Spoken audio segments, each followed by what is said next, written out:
Okay, this is a big one, isn't it? Well, the big one, really. After 7 years of speculation, waiting with bated breath, the long-anticipated, much-delayed Hollow Knight Silksong finally arrives today. Congratulations, everyone. Well done for your patience. We finally made it. But was it delayed, really? Not exactly. It was more a case of it's ready when it's ready. A delayed game is eventually good, a rushed game is forever bad, kind of thing. For those new here and just finding this through search or the algorithm, welcome. I've already released 2 full episodes very recently on Silksong that might tickle your fancy. One that was over an hour long and covered all of the previews, the 2 show floor Gamescom gameplay demos, the press reactions to them, and a full breakdown of both the Gamescom teaser trailer and the full release trailer. But now the game is finally out. Perhaps the more interesting recommendation would be my 2-hour deep dive into the development process of Silksong, covering the full paywalled Team Cherry interview by Jason Schreier from Bloomberg, with my own personal insights as someone with over 2.5 decades of experience in the entertainment industry, both on indie projects as a game dev and movie producer, and on the periphery of AAA and Hollywood crazy budget projects too, and also my experience getting many projects to retail outlets worldwide. So much of how Team Cherry have approached the development of Silksong exactly mirrors my experiences of good, well-managed, artistically made, ethically produced and consumer-forward indie projects, and so much of what I preach in my everyday work life as to how the creative industries should work is exemplified by Team Cherry and what they've done here. If you really want to get into the weeds of this stuff and get behind the scenes look at the difference between art created by passion versus corporate slop compromised to please shareholders in the short term, I really do recommend giving it a listen. I will link both of those previous episodes in the description. But maybe you don't care about game development, artist insights, big business problems. You just clicked on this episode to get a review of the game and see if it's worth playing, didn't you? Well, the TLDR is yes.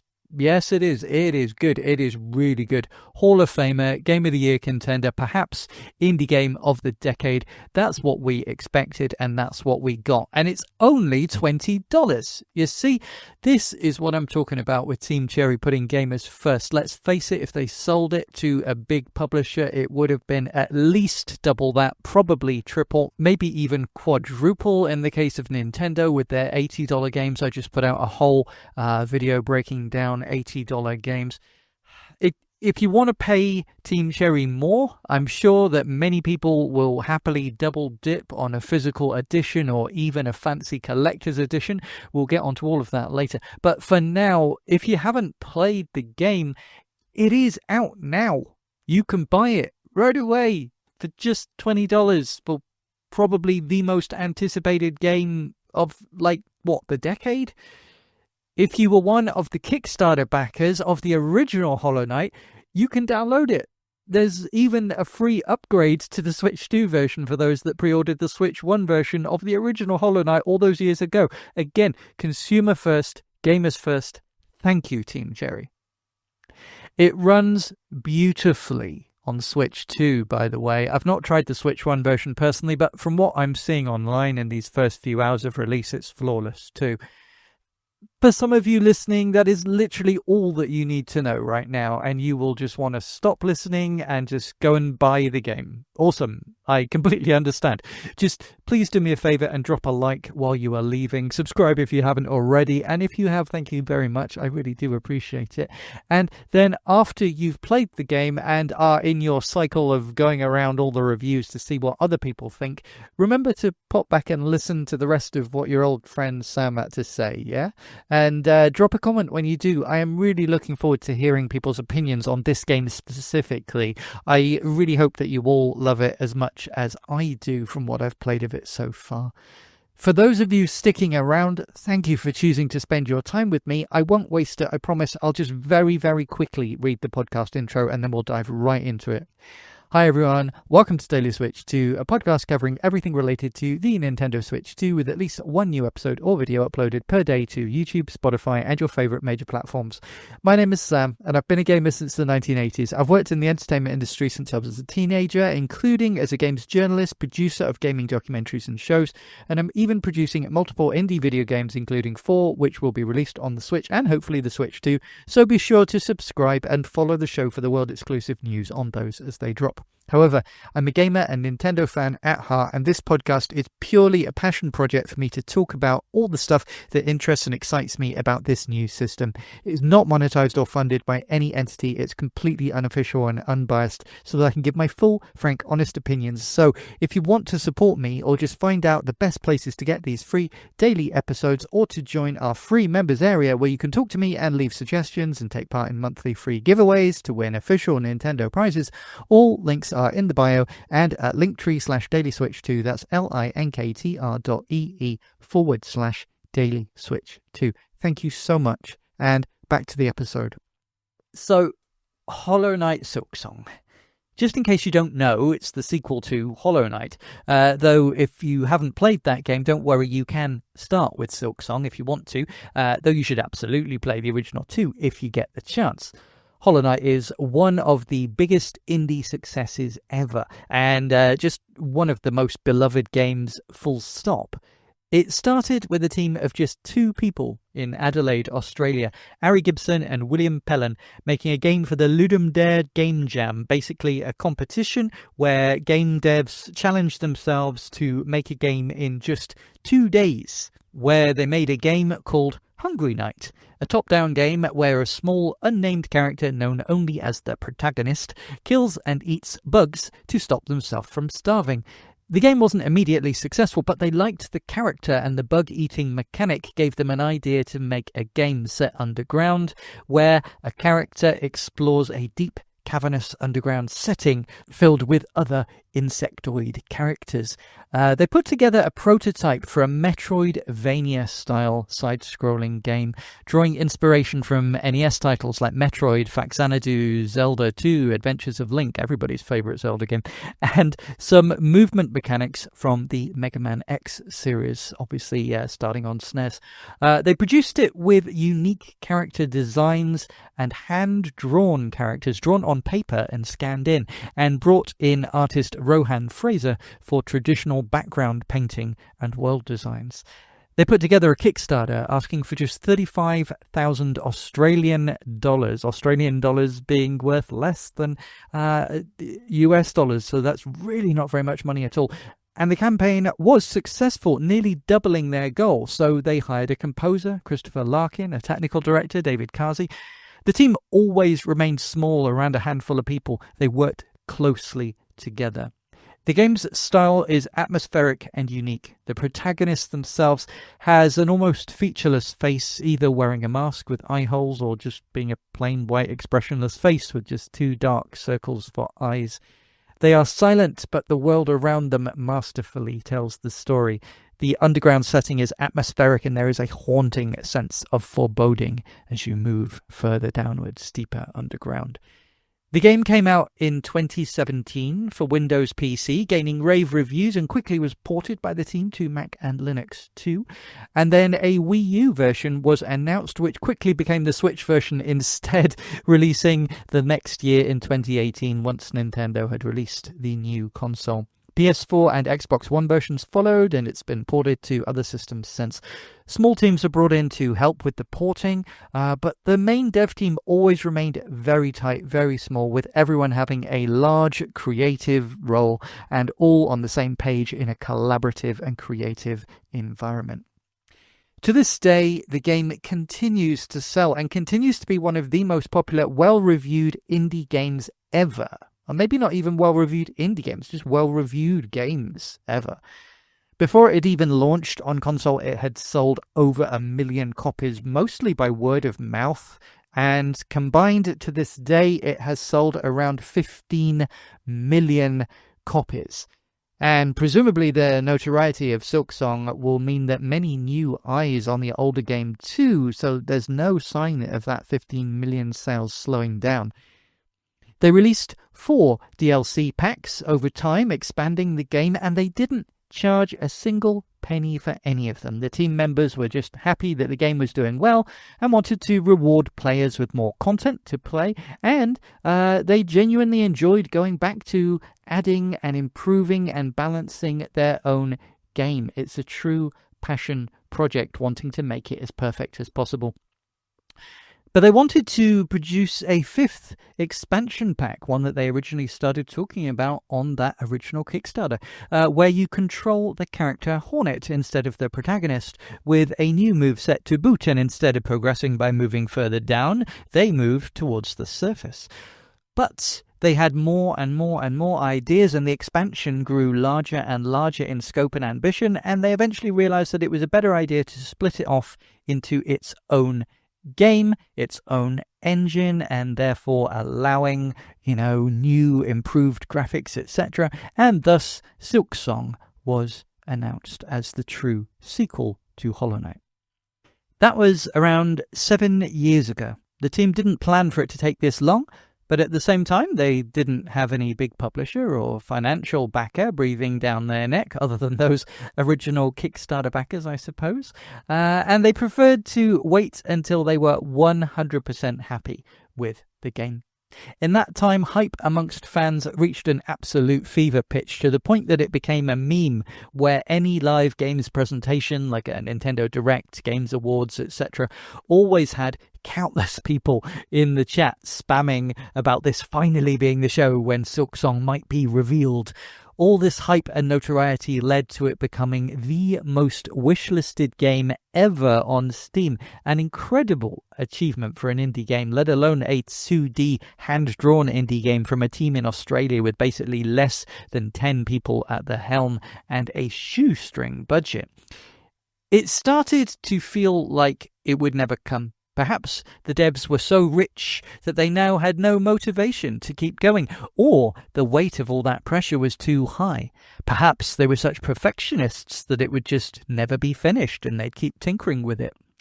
But then, on the opening night live show of Gamescom 2025, yes, that one that has just passed and I'm still in the process of covering, Jeff Keighley was up there on stage and he showed a teaser trailer of Silksong and announced that Team Cherry would be making their own big announcement during the week. The crowd went wild. They could not believe it. Would we finally get a release date? It wouldn't have been the first time that a big announcement was made by a massive company at a massive event and then radio silence afterwards for months or even years. I even made my own Press X to Doubt style jokes in my live commentary of the event, but something about this felt different. The confidence on Jeff's face said this was actually happening. And then, a few days later, a full trailer, a big tell-all interview with Jason Schreier of Bloomberg, and a release date. If the release date was in 6 months or more in the future, I would have still considered it a strong possibility that it may get pushed back. But nope. With basically no warning, the game is dropping almost immediately, ruining the plans of many big AAA games. Some games publishers scrambled to change their release date so as to not be outshone or lose attention to this holy grail of games. Others decided to accept their fate. It was too late. Today, I had to make a choice as to whether to review Silksong, which is what I'm doing now, or Star Wars Outlaws. The first Ubisoft game on the Switch too, and a massive, massive AAA title. Despite the fact that my last Star Wars Outlaws video went somewhat viral and is still gaining recommendations from the almighty algorithm, and despite being a lifelong Star Wars fan who nowadays actually has the privilege to work with the brand and has many friends within Lucasfilm and Disney, I'm sorry, but there wasn't ever a question as to which game it was my absolute duty to cover, both as a gamer and an indie dev myself who appreciates and relates to everything that Team Cherry said in their Bloomberg interview. Again, if you are even slightly interested in the process of creating and attempting to market indie art, whether games, films, music, or any other creative pursuit, I highly recommend listening to my 2-hour breakdown of that interview. I think it's important, and I'll link to it in the description. It's not just Star Wars, though. Literally tomorrow, a single day after Silksong, we have NBA 2K26, Bloober Team's Chronos: The New Dawn, and Daemon X Machina: Titanic Scion. All AAA games with multi-platform releases, all of which I have been genuinely excited to cover, all of which must take a backseat to Silksong in not just my own coverage, but in every single gaming website, magazine, YouTube channel, and podcast on the planet, no matter what language, no matter what country. Everything has to wait for Silksong. I will be covering them all, by the way, and Star Wars too, don't worry. Make sure that you're subscribed if you haven't already, thank you very much, and if you have, thank you even more so. But it is just little old me here. I'm an independent reviewer for an independent podcast, and this isn't even my full-time job. As I record this, I'm preparing to travel to Paris for the premiere of a documentary I'm working on, a massive 2-night sold-out live show for the 25th anniversary of the first single of my favourite French singer, and then on to a super secret Pokemon event to produce an insanely cool exclusive Legends ZA video. Yes, this channel is only 3 months old and only just reached my first 1,000 subscribers, and already I'm going to have a Pokemon preview to share. Maybe the only English language channel covering this particular event. Exciting stuff. But I don't say that to boast. I say that to show just how incredible it is that what should be a tiny indie project and a footnote compared to all these massive, massive things happening around it, it's absolutely this tiny indie project that is beating the pants off every other massive AAA game in the world right now.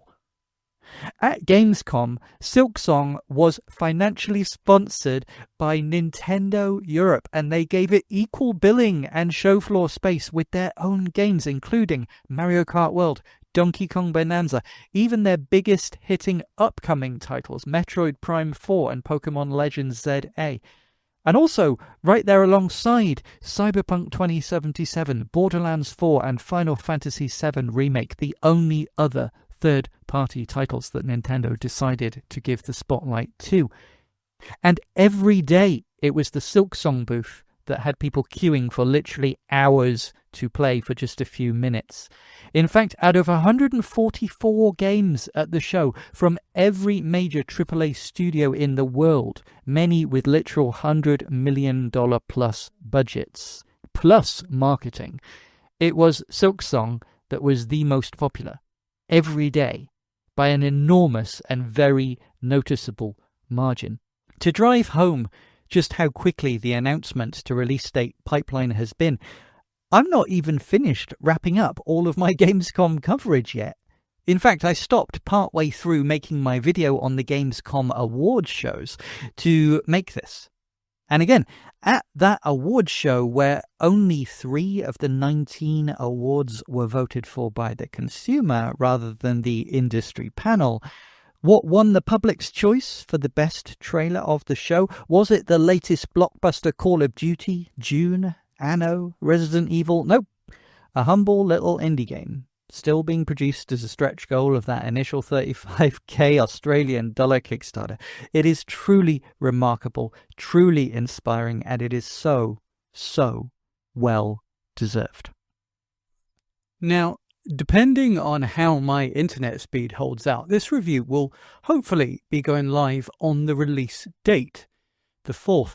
I'm recording it just 4 hours after the game came out. I predict this review will take about an hour to record and then maybe an hour to edit. I listen back to these reviews at double speed as I edit, by the way. That's why it only takes an hour to edit an hour-long recording. And what that means is that so far I've only played the game for 4 hours. Yes, as someone vaguely inside the industry, I have previously played the game before, just the same 2 demos that everyone else got to experience at Gamescom. But as far as the full game itself, I'm experiencing it at the same time as everyone else. I didn't get a review copy, I didn't get early access, I'm just a fan buying the game and supporting the devs. I bought it digitally on Switch 2, and I will also be buying it digitally on PC as well, so I can play it everywhere, and picking up a physical copy for Switch 2 as well once they come out. And yes, we'll talk about that side of things in a few minutes. This is a game that I want to support. Of course, I'm putting out this review now on launch date, partially to hope to catch a few new listeners who are searching for it. Welcome if you're new, and welcome back if you're not. But also because I want to celebrate and enjoy the occasion along with everyone else. But, of course, in 4 hours, I haven't even begun to scratch the surface and fully experience everything that this masterpiece has to offer. But I have seen and heard enough to confidently call it a masterpiece. If I was 99% certain before playing today, I now am 100% sure this is an incredible achievement for Team Cherry. Now, I've been in the industry a long time and writing reviews semi-professionally on and off since, the late 90s? And it used to be that I wouldn't even ethically consider reviewing a game, in inverted commas, unless I had 100% finished it. But with the Switch 2, Nintendo kind of killed that notion by not allowing anyone early access to the Switch 2 or Mario Kart World. And even if you were like me and managed to get copies slightly early, they snuck a mandatory day one update into the hardware to mean that it was impossible to play until the launch day. I spoke at length as to my extreme displeasure at this. Not only did it cynically ruin the consumer's chances of getting an honest, fully considered opinion before purchasing on the first day, but it also renders all launch day Switches that people might have bought and kept sealed for preservation as essentially very pretty paperweights the moment that the servers go down. This is not a consumer-friendly practice, nor does it help preservations in any kind of way. Hashtag stop killing games. But in today's day and age, is there even such a thing as a fully preserved game? Obviously, in addition to things like day one patches, we have the issue of game keycards to deal with. Again, something that I've rallied against extensively in my Switch 2 coverage so far, and something causing me genuine anguish as someone who has developed their own Switch 1 games and wants to make Switch 2 versions, but doesn't feel comfortable charging my players an extra $15 or so for the privilege of buying a red cartridge rather than a black one. But even when a game launches fully on the cartridge, nowadays that isn't even really the full game now, is it? Most of the time, there will be inevitable patches, updates, bug fixes and the like, maybe DLC and expansions, none of which will be included on that cart for preservation. Good friend of the show, Buttons and Boxes, an excellent YouTube channel who often does pick-up videos of smaller indie titles, recently had a frustrating case where one of the games that she had bought a physical copy of for the Switch had a bug that rendered the game, as included on the cart, completely impossible to complete, meaning that the game requires a download to be able to be finished, basically rendering the cartridge pointless from a preservation standpoint. Now, Team Cherry are well known for extreme polish and attention to detail, so I don't imagine that there will be any such game-breaking bugs on day one with Silksong. I certainly haven't experienced anything like that. But this is one reason that I'm actually very happy that they've announced that there will be physical versions for both Switch 1 and Switch 2 available, but not until early next year. So for now, any bugs or issues the community discover can be fixed. Heck, they might even decide to make some free DLC-style updates between now and then like they did for the first Hollow Knight, and it would be amazing to include them on the physical version too. For me, as a passionate collector of physical games, it can be frustrating when you buy a game only to have a new version of that game released, say, 6 months down the line with more DLC on the cartridge, essentially forcing you to buy it again if you want a complete copy of the game backed up, and renders your first purchase now somewhat worthless. Turtle Shredder's Revenge, I love you, but I'm looking at you. It's these kind of things I have to think about personally with my own games as well. Which is better? Release as digital only and wait until you're 100% sure that the game is bug-free and I have no desire to ever make any more DLC content updates. Release a physical version day and date, but then offer some kind of reduced price upgrade path for people that want to swap to an upgraded physical version later. As a gamer and someone who wants to put consumers first, I'm not really comfortable with the idea of just releasing another full-priced physical edition later down the line. But unlike optical discs, Switch cartridges are expensive to manufacture, so in this case, I'm glad Team Cherry are waiting, and I'm more than happy to support them by buying it digitally first and then picking up a physical version as and when they are ready to put it out. Again, to restate, the digital price is only $20. Compare that to the unfinished mess of Jamboree TV for $80, already receiving updates not on the physical cartridge to try and slightly bring it even a little bit in line with the public expectations. And if you buy it digitally, it's still $80 despite not incurring any costs for manufacturing, plastic, chips, storage, stockage, labour. I'm happily giving Team Cherry my $20, and I can't imagine that whatever they decide to charge for the physical version in the future will make me feel like I wasted that initial $20 to support them and to play the game early. But yeah, while in the past I would have never even considered putting out something and calling it a review with only 4 hours playtime, I am actually in exactly the same position as every single other reviewer putting out their content today.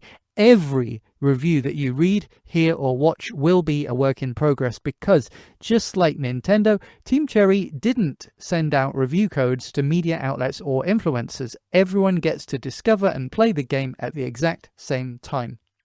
And while I heavily criticized Nintendo for doing that, and while I also have often looked at other large companies doing so as a sign that maybe they're not confident in their product and think that it will get bad reviews, so they put those off as long as possible so as not to hurt day one sales, with Silksong, I don't even slightly believe that to be the case.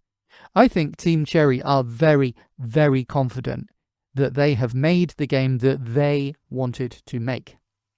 Frankly, even if it does get poor reviews, which it won't, but if it does, they won't care, as they waited until they were happy with it, until it lived up to their artistic vision. And when you aren't relying on pleasing shareholders, hitting sales targets to get bonuses from your large publisher, and frankly, you don't even really have to worry about paying the bills, being that your last game was an enormous success and you are a bunch of humble people living normal lives, not full of rockstar excesses like we covered in that interview previously. It doesn't even matter if this game completely bombs. They made the game that they wanted to make. No compromises. It's obvious, and I think that is a truly beautiful and important thing. So, if they're so confident in the game, which I think that they are, why didn't they send out review copies early? Well, because the origin of Silksong was as a Kickstarter stretch goal. They simply didn't feel that it was ethical for anyone to play the game before the very people that made the game possible in the first place, honoring that kind of verbal contract from way back in 2017. No one would have been angry at them. But it's the principle. And for a game that is so much a part of the gaming community and gaming culture in sharing the hype and excitement, it's the players who are the most important anyway, not the critics. It's the players who've created all of this buzz and made it what it is. Why should they be made to wait a single day more than is necessary just so some of us in our gilded journalist or media cages get to try it first, to deem whether it is worthy or not of the mere plebs to play? In a game that was always so certain to be of high quality anyway, professional reviews become somewhat pointless, don't they? So why am I even making this? Am I just filling the air with my own thoughts, weightless words for my own self-aggrandizement, rather than actually helping you decide whether to make a purchase or not?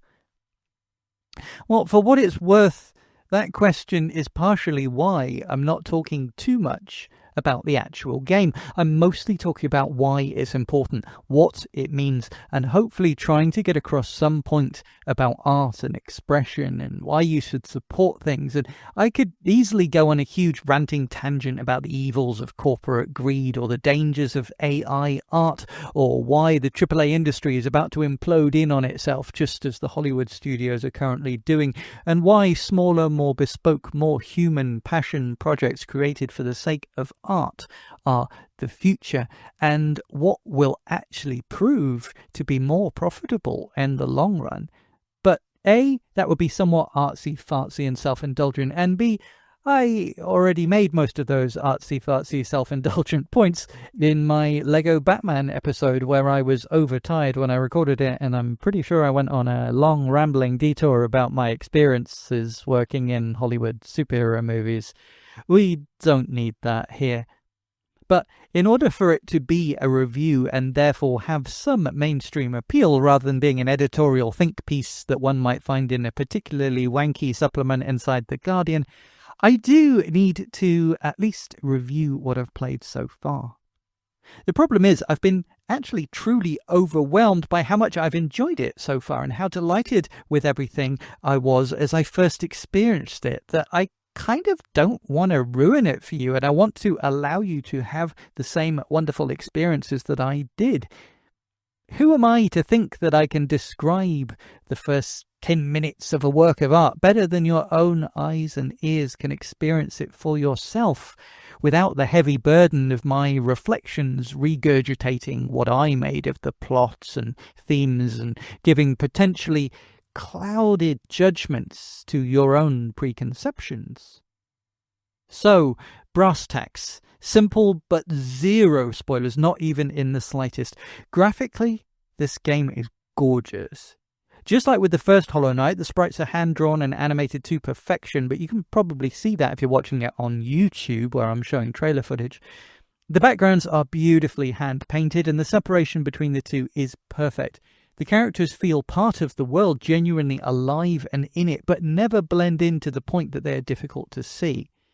This is something that many modern games get wrong, and there are no such worries here. The designs of everything are unique and interesting in a somewhat Tim Burton-esque manner, beautiful but in a somewhat ugly or eerily haunted kind of sense. There is an enormous variety too, only 4 hours in, and I'm pretty sure I've already seen more unique pieces of art than I did in the entirety of the already impossibly beautiful handcrafted first game. The benefits of modern technological improvements over the years since the first game are clear here too. The atmospheric effects, lighting, shaders, particles, everything is ramped up in subtle ways that feel less like spectacle and more like you are experiencing real, organic, natural, living, breathing environments, which, given the stylistic, purposefully non-photoreal 2D drawn-on-paper art style, is a huge achievement. And yes, as we covered in the previous episode, it's one of only 4 games on the Switch 2 that currently supports 120 frames per second when docked, if you want to make everything even more silky smooth. And whether you use that 120 FPS mode or not, the whole 4 hours I didn't notice any dropped frames, slowdown, dynamic or variable frame rates or resolution changes, no hitches. It just runs exactly how you'd want it to. And it feels so smooth too. The controls are one and one with your character. No lag, no weird adjustment period. This controls exactly how it should, and it's flawless, no notes, literally. As with the first game, both the music and the sound design in general are far ahead of what you would expect from an indie game, and in fact outshine most AAA blockbuster titles. It's all perfect, and the mixing and balancing is wonderful too. I played it both via speakers and via headphones. Gorgeous. The visuals and sounds combined make this basically about as cinematic feeling as I can ever imagine a 2D side-scrolling game ever feeling. I'm not sure that I need to explain to you what a Metroidvania is. If you're watching this or listening to this, you almost certainly already know. You've probably played many of them before. Does this reinvent the wheel? No, but it smooths the ride and perfects it to within an inch of its life. Now, look, all of this is high praise indeed. Am I saying this is a straight 10 out of 10 easy recommend to literally anyone? A must-play for every gamer? Even people who've never played games before will love it, just like your gran instantly loved Wii Sports back in the day? No, I am definitely not. And that is not what this is trying to be either. Make no mistake, if you haven't played a Metroidvania title or a modern 2D platformer before, you will find this unforgiving and brutally difficult to begin with. But if you stick with it, you will find that it is fair, and as you get better, you might even find it rewarding to feel yourself progressing. It's like a sport or learning a musical instrument. There are puzzle elements and, of course, a large map to traverse, which may seem confusing or overwhelming for genre beginners too, who are used to more level-based structures. But again, it's handled impeccably well and designed to within an inch of its life. I am really looking forward into going back in and continuing to explore and open up more of this world and its secrets. I mentioned in one of my previous Silksong episodes that one of the games that I've been developing myself is a Metroidvania too. Though, other than having that looser description and just sticking to the genre, the game that I'm making could not be much more different to Silksong. Silksong is not a game that I personally would have made. And it's not a game that will appeal to everyone. It does, however, appeal to me. And I think the main reason that I love it so much, and instantly loved it so much, is that it's so clearly not trying to appeal to everyone. It is just unapologetically the exact piece of art that the small handful of people that worked on it wanted to make. And it is clear that they also had an absolute blast making it. For that, even if I didn't like the game, I would give it a hearty recommendation, especially at this price point. But I do like the game. I like it very much. I'm hesitant to put a score on a game that I've only sunken 4 hours into so far. And I will definitely be coming back to do a full review later on. And in that one, I will probably break down the plot, spoilers, really go into the detail about all of the moves, all of the mechanics, etc. from a design standpoint, and everything that I truly admire about this from a programming standpoint as well as an artistic one. But ideally, that will be more of a video essay that's only watched by people who have already experienced the game. I honestly think that it's better for now if I just leave it at this and tell you to support the devs for $20, give it a try, see what you think. Unless you are completely allergic to difficult but fair and learnable challenges, I reckon you'll like this a lot. And I feel confident for now in giving this a 9 out of 10. But as I said, with this game especially, I am really looking forward to hearing what other people think. At the time of recording this review, I have not seen a single other review. Even on Metacritic, there is 0 reviews. I reckon that we're all working on them at exactly the same time. Please do leave a comment under this video and let me know how you are finding the game so far. I will be so interested in hearing everyone's opinion of it, especially seeing them evolve over time. And like I said, subscribe if you haven't already for all those other game reviews, slowly building a bigger and bigger backlog, as well as a very, very exciting Pokemon ZA exclusive. I still can't believe what's happening.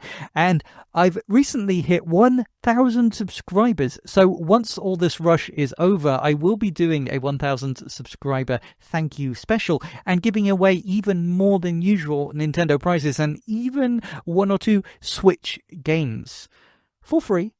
I hope you'll subscribe And also, don't forget the free members area. Links to that and all ways to consume and support the show. No pressure at all, but thank you so much to those who can afford to do so and decide to show your appreciation. The handful of people that have done so far, it has meant so much to me. Thank you so much.